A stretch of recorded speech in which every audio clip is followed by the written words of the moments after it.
Hey guys, Foxdrop here with an in-depth guide for Jungle Jinx. The first thing I want to say before I get into it is that depending on when you're watching this video, parts of the guide may have been outdated. As things are added into the game, or as the meta evolves, or as things change in patch notes for example, then things like the item builds, the runes, the masteries may be different. To keep up with the changes, I'll either make an update video or just do a quick little explanation in the description detailing those changes. So if you want to see if this guide is up to date, take a look in the description and you'll find out. Now, for the actual guide itself, Jungle Jinx is not a conventional jungler. She's more like an AD carry. She's pretty good in the jungle itself, but she's not really as good as a jungler, and that's because the jungle role tends to be more suited towards tanks as opposed to carries. The reason for this is that carries need gold and they need levels to be effective, and the jungle really doesn't give you too much gold and it doesn't give you enough levels as well compared to what you would be getting on a solo lane or as the AD carry. However, people like tanks do very well with a limited budget, so they don't need to get all that farm and they can be very effective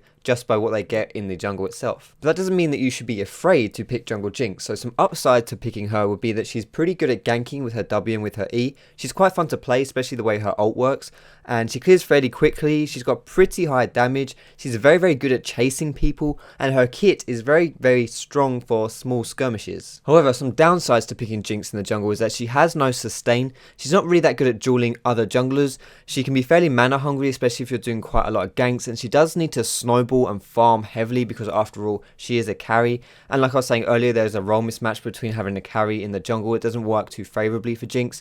And finally, you only have one summoner, and AD carries, especially in teamfights, do rely on having two summoners to position correctly. For your skill order, at level 1 you're going to want to start with your Q for the attack speed, steroid and rockets to help you take away that buff early on. Get 1 point in each of your skills at level 3, which is quite obvious and quite common nowadays. And then at level 4, get another point in your Q. And after that second point in your Q, max your W for higher damage, extra slow, and a lower cooldown. You may ask why I get 2 points in my Q as opposed to just maxing my W right off the bat as soon as I can, and that's because when you're jungling, something you have to think about which you don't have to think about when you are playing Jinx as like an AD carry or as a solo laner for example, you have to be constantly aware of your clear speeds, and 2 points in Q just helps you to clear a little bit quicker. After you've got those 5 points in your W, you can either max out your Q or your E. It's really up to you. E is more utility and your Q is more DPS. I personally prefer to max my Q, but you can do either one. For your summoner spells, you're going to want to take Flash and Smite. There really are no other options for Jinx in the jungle. Ideally, when you're playing as an AD carry, you'll want to take 2 combat summoners to help you position later on in teamfights. But when you're playing as a jungler, you definitely need to be taking that Smite to help you secure objectives, to stop you getting counter jungled, and just to help with your clear speed in general. And the reason why I take Flash is just because it's an amazing summoner and it is your best choice. For your Masteries, you're going to want to go 21-9-0. The 21 points in offense are pretty mandatory when you're playing as an AD carry. Make sure to be getting the Masteries which benefit your crit because you'll be building that later on in the game. The 9 points in defensive Masteries will just make you a bit beefier when you're jungling as Jinx, especially early because she is quite fragile. Alternatively, you can go 21-6-3, which is just a bit more mana regen to help with your mana issues, or you can go 21-0-9, which will be quite squishy in the early jungle, but you get more of the utility benefits. For runes, I suggest getting 80 reds, army yellows, Masteries per level blues, and 80 quints. This is a pretty standard AD page. It gives you maximum damage from your abilities because you do have quite good AD ratios as Jinx, and also from your basic attacks because your Q gives you an attack speed steroid. The only real alternatives I can suggest here is maybe getting some lifesteal quints, maybe 1 or 2. That's just if you want to get more sustain when you are clearing in the jungle. However, if you have taken 9 points in defensive, the lifesteal quints aren't really necessary. So if you've taken more points in utility, then maybe you want to open yourself up to those as well. And now for the juicy bit, the item builds. Now, like I said at the beginning of the video, this is probably the part which is most subject to change in future due to patches or whatever. So currently, I would suggest starting with Machete and 5 potions. You really do need this for your initial clear because you'll be taking quite a lot of damage. After that, pick up your Vamp Scepter because it makes up for you not having any sustain, and then as soon as you can, build that into a Bilge Wall or Cutlass. This gives you a bit more damage, gives you some sustain, and also the active is quite good for ganking or dueling people or for kiting. You can get your tier 1 boots whenever you really want, but most of the times this would be the time when I would be building them. And then after that, I get a Blade of the Ruined King. Now, I'm sure there'll be a lot of you guys watching this video who will maybe roll their eyes or question me a little bit when I said pick up Blade of the Ruined King.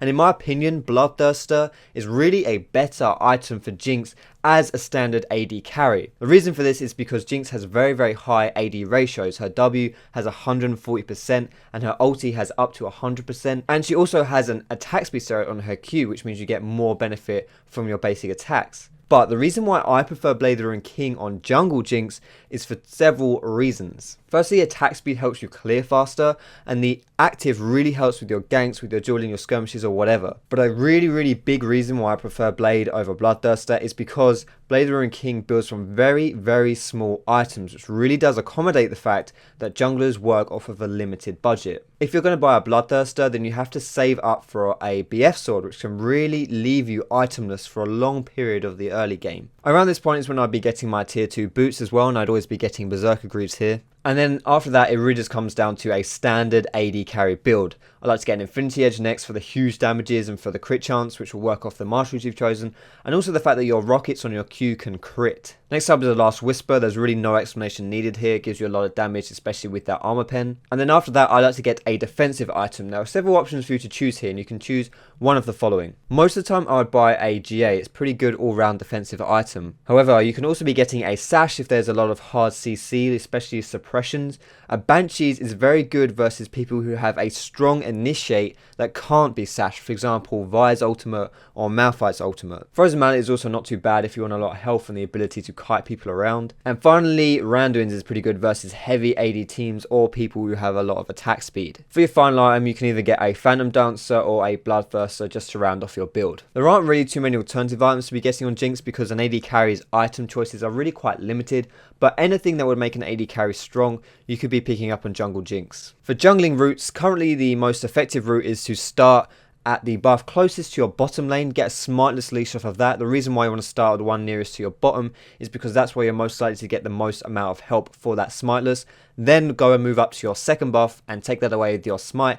You'll be level 3 with double buffs, and then you can go and pull off a level 3 gank. Alternatively, you can do a full clear, which is where you start your blue buff, get a little bit of help in that, but smite it away. Take away your walls, walk over to your wraiths, then go to the golems, and then go back to your red buff, and your smite should be back up by now. Take that away, you'll be level 4, and then go do something then. So some ganking tips when you're playing as Jinx: make good use of your W's huge range, which is always underestimated by the opponents, to close down on your targets because they will be slowed, but be careful not to rush your W and miss it because it has a high cooldown, especially early on, and is your primary damage source. Place your E preemptively to block out an enemy's escape route. You don't necessarily need to be putting it on an enemy's face, but where you think they may be walking to later on. If you do that, then they're left with two options: either walk over the trap and most likely die, or have to flash over it. Jinx's ganks are very good with red buff, so when you do have that red, you can lead off ganks with your fishbones, which is your rockets Q, to apply a slow from a longer range. Once you close in on your enemy, attack them with power power, which is your minigun, making sure to move in between each attack. The extra attack speed granted will help you to keep applying that red buff and perma-slow the enemy. In teamfights, Jinx plays like most conventional AD carries. You have to be constantly aware of potential enemy threats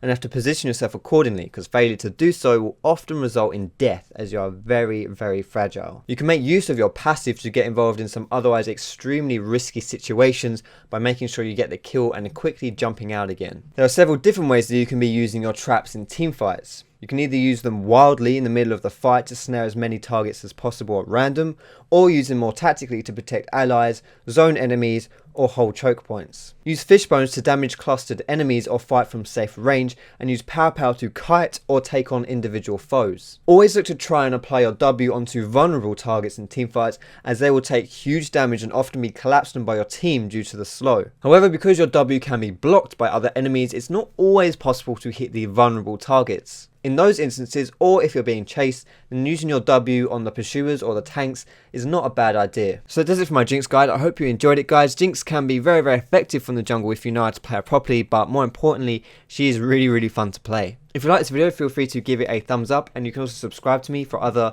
LoL guides and other LoL related content. You can come visit me on my social media, my Facebook, my Twitter, and you can also visit my stream on Twitch, and all of those links are in the description. But thank you very much for watching, guys. Have fun, and I will see you in my next video.